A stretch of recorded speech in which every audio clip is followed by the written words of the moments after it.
नमस्कार साथियों। सिल्वर और गोल्ड में ब्रेकआउट मिलने के बाद में शानदार तेजी आज भी देखी जा रही है। और जैसा कि मैंने लास्ट वीक की वीडियो में एक्सप्लेन किया था कि 10% से ज़्यादा का सिल्वर और गोल्ड दोनों में रैली एक्सपेक्टेड है अगले कुछ सेशन में। और अगर मैं आज की बात करूं तो सिल्वर और गोल्ड दोनों में 10% से ज़्यादा की रैली आ चुकी है। तो क्या जो रैली आई है ये मोमेंटम लगातार चलता रहेगा? क्या सिल्वर इतिहास दोहरा पाएगा?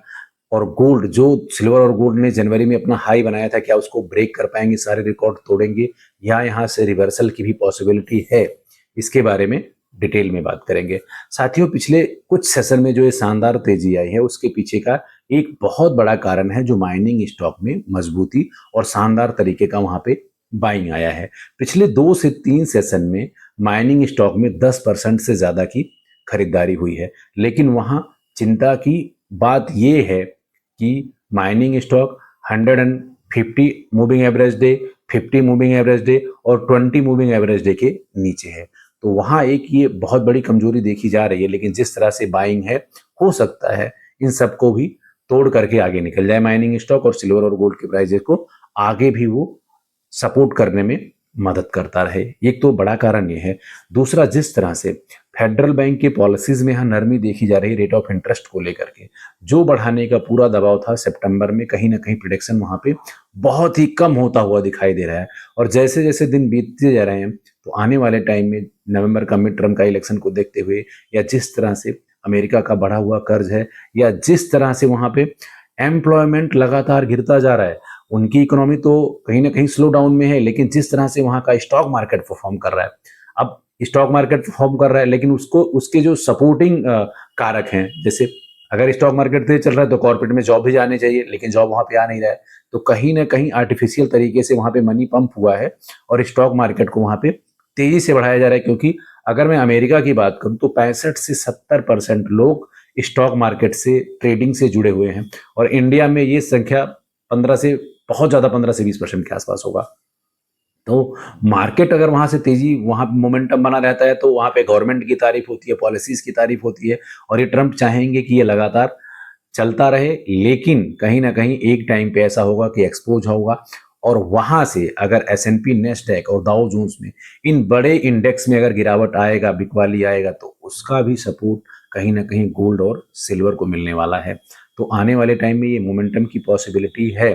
फेडरल बैंक, यूएस का स्टॉक और साथ के साथ जिस तरह से माइनिंग स्टॉक का सपोर्ट मिल रहा है, और आने वाले टाइम में अगर आप देखोगे तो जिस तरह से अमेरिका और ईरान के बीच में यहाँ बातचीत चल रही है, अमेरिका तो कह रहा है कि वो अगले 2-3 सेशन में इस डील को फाइनल कर लेगा।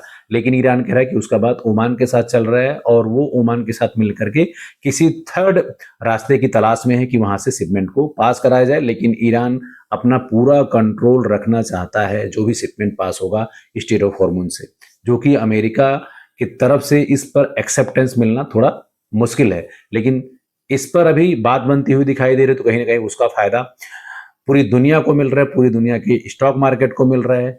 क्रूड ऑयल में जबरदस्त गिरावट है। WTI की बात करूं तो $75 के आसपास ट्रेड हो रहा है, ब्रेंट $78 के आसपास ट्रेड हो रहा है।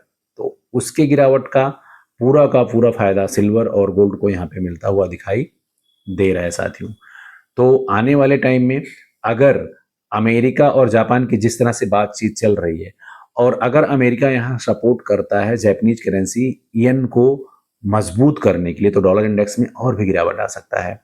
तो डॉलर इंडेक्स जो अभी भी कमजोर दिखाई दे रहा है, 99.5 के आसपास है, अगर उससे भी नीचे आता है तो वहां से भी सिल्वर और गोल्ड के प्राइजेस को सपोर्ट मिलेगा। तो चाहे स्टेट ऑफ हॉर्मोन्स का यहाँ मैटर्स सेटल डाउन होता हुआ दिखाई दे रहा हो, या जिस तरह से फेडरल बैंक के रेट ऑफ इंटरेस्ट में जो बढ़ाने का उम्मीद था उसमें कहीं ना कहीं जो भारी कमी आई है, चाहे वो हो, या जिस तरह से भारी बाइंग लौट करके आई है माइनिंग के स्टॉक में, ये सारे के सारे चीज सिल्वर और गोल्ड को यहाँ पे सपोर्ट करते हुए दिखाई दे रहे हैं।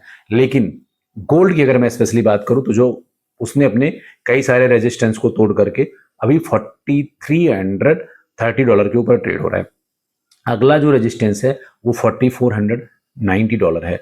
अगर गोल्ड उसको ब्रेक करता है तो फिर अगले फेज में एंटर कर जाएगा और $5000 को वो इजिली ब्रेक करके उसके ऊपर निकल जाएगा। फिर वहां से बड़ी रैली आएगी।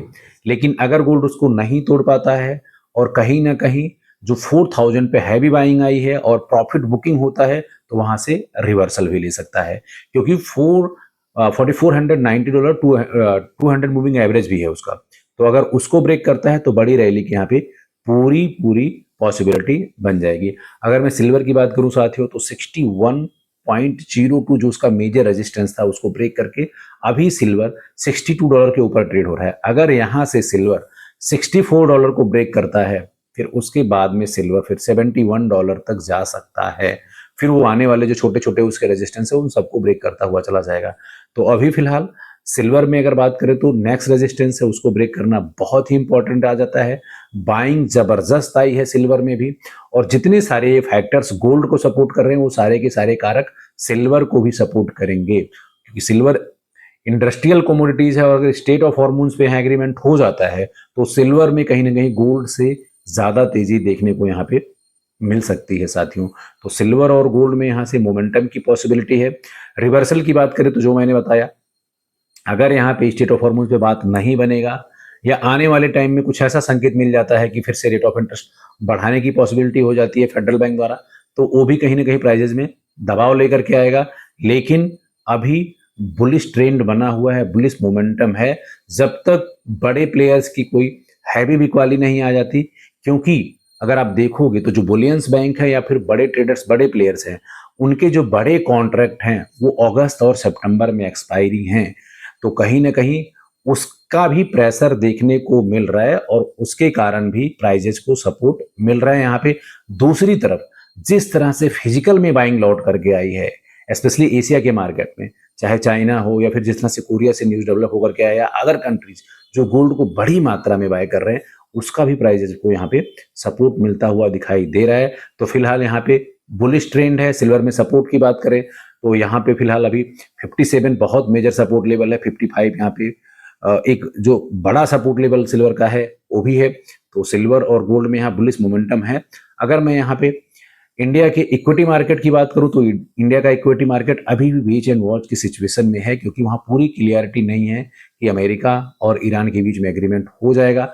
लेकिन अगर मैं यहाँ पे रेजिस्टेंस की बात करूं तो 24,800 बहुत मेजर रेजिस्टेंस है। अगर निफ्टी उसको ब्रेक करता है तो फिर तेजी आने की पूरी पूरी पॉसिबिलिटी है, और 24,500 सपोर्ट लेवल अगर उसको ब्रेक करेगा तो फिर यहाँ पे गिरावट की भी पूरी पॉसिबिलिटी बन जाएगी। साथियों इन सभी ट्रेंड्स के बारे में क्या आप क्या सोचते हो? वीडियो को ज़्यादा से ज़्यादा लाइक करें, शेयर करें और सब्सक्राइब करें।